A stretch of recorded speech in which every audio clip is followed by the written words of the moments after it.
2009 সাল মানুষ ভোট দিয়েছিল উন্নয়নের জন্য, ভেবেছিল গণতন্ত্র ফিরবে, খোলা আকাশের নিচে বুক ভরে নিঃশ্বাস নেওয়া যাবে। কিন্তু সেই স্বপ্ন ভঙ্গ হলো খুব তাড়াতাড়ি। ক্ষমতার মঞ্চে একে একে ঝরতে শুরু করলো প্রাণ। গুম, খুন, বন্দুকযুদ্ধ, বিচারহীনতা, সব মিলিয়ে হাসিনার 15 বছর ছিল ভয়ঙ্কর এক মৃত্যুযাত্রা। হাসিনার 15 বছরে দেশে 60,000 খুন, প্রতি বছর 4,000, প্রতি মাসে 329টি, আর প্রতিদিন 11টি হত্যাকাণ্ড। এই সংখ্যা শুধু সরকারি নথিভুক্ত হত্যাকাণ্ড।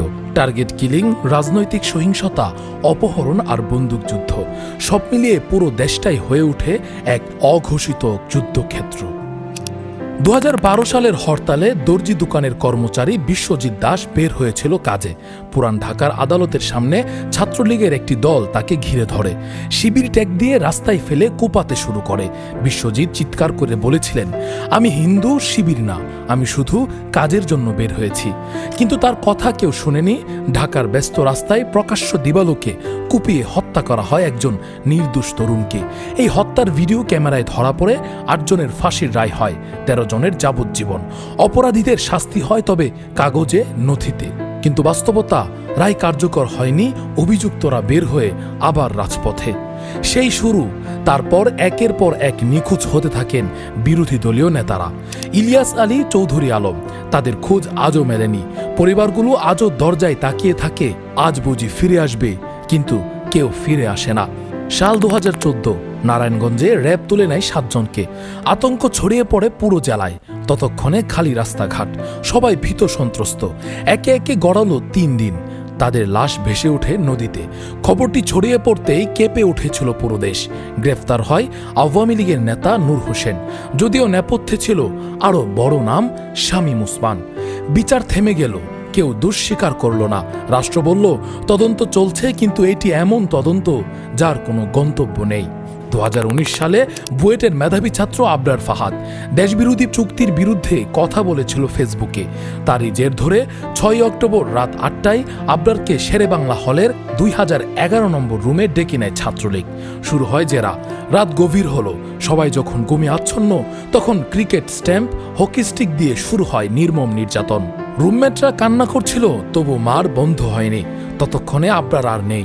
মামলা হলো, দোষীদের বিরুদ্ধে রায় হয় মৃত্যুদণ্ডের। কিন্তু 5 বছর কেটে গেলেও সেই রায় আজও কার্যকর হয়নি। মৃত্যুর আগে আবরার লিখে গিয়েছিল, আমার দোষ একটাই, আমি দেশকে ভালোবাসি। আরও আছে, 2016 সালে খুন হয় আওয়ামী লীগের নেতা এমপি লিটন। ঘরে ঢুকে গুলি করে হত্যা করা হয় তাকে। খুনে জড়িত ছিল জাতীয় পার্টির সাবেক এমপি। 7 জনের ফাঁসির রায় হয়, তাদের 1 জনের মৃত্যু হয় জেলেই। বাকি সবাই এখনো অপেক্ষায়, না জানি কবে বিচার হবে। এরপর একে একে খুন হতে থাকেন আওয়ামী লীগের নেতারাও। মিল্কি, টিপু, লুকমান, সবাই এই দলেরই। শুরু হয় দলের ভেতরে রক্তের খেলা। তাদের ভেতরে ছিল শিকার, তাদের ভেতরে ছিল শিকারী। এজন্য ক্ষমতার টানাপূরণে গড়া এক রক্তাক্ত নাটক। আর ক্রসফায়ার, সে তো দেশের ইতিহাসে এক কালো অধ্যায়। আইনশৃঙ্খলা বাহিনীর নাটক, গুলি খেয়ে পালাতে গিয়ে পড়ে যায়, পরে মারা যায়।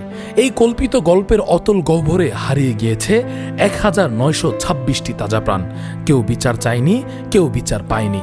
তাদের পরিবাররা শুধু রাতে দরজা বন্ধ করে কাঁদে, সকালে উঠে না, কারণ ঘুম আসে না আর।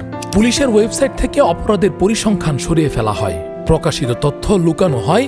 তথ্য মানে সত্য, আর সত্য মানে সরকারের মুখোশ খুলে যাওয়া। তাই পরিসংখ্যানই গায়েব করে দেওয়া হয়। 2019 থেকে 2024 এই 6 বছরে খুন হয়েছে প্রায় 20,000 মানুষ। সবচেয়ে বেশি খুন ঢাকা আর চট্টগ্রাম বিভাগে।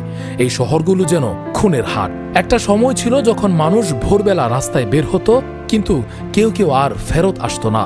একটা সময় ছিল যখন রাজনৈতিক কর্মসূচি মানে হরতাল নয়, গুম, খুন আর চোখের পানি। তথ্য বলছে গত 15 বছরে 59,823টি হত্যা মামলা হয়েছে।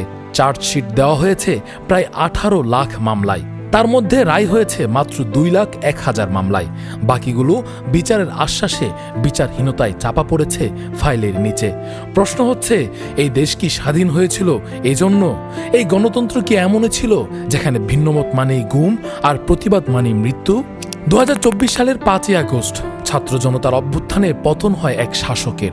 একটি ভয়ঙ্কর অধ্যায় শেষ হয়, কিন্তু রেখে যায় হাজার হাজার খালি কবর, আধা শেষ মামলার ফাইল আর প্রশ্নে ভরা একটি ইতিহাস। দর্শক, আসছে আরও ভয়াবহ তথ্য, আরও নির্মম অধ্যায়। অপেক্ষা করতে হবে পরবর্তী পর্বের জন্য।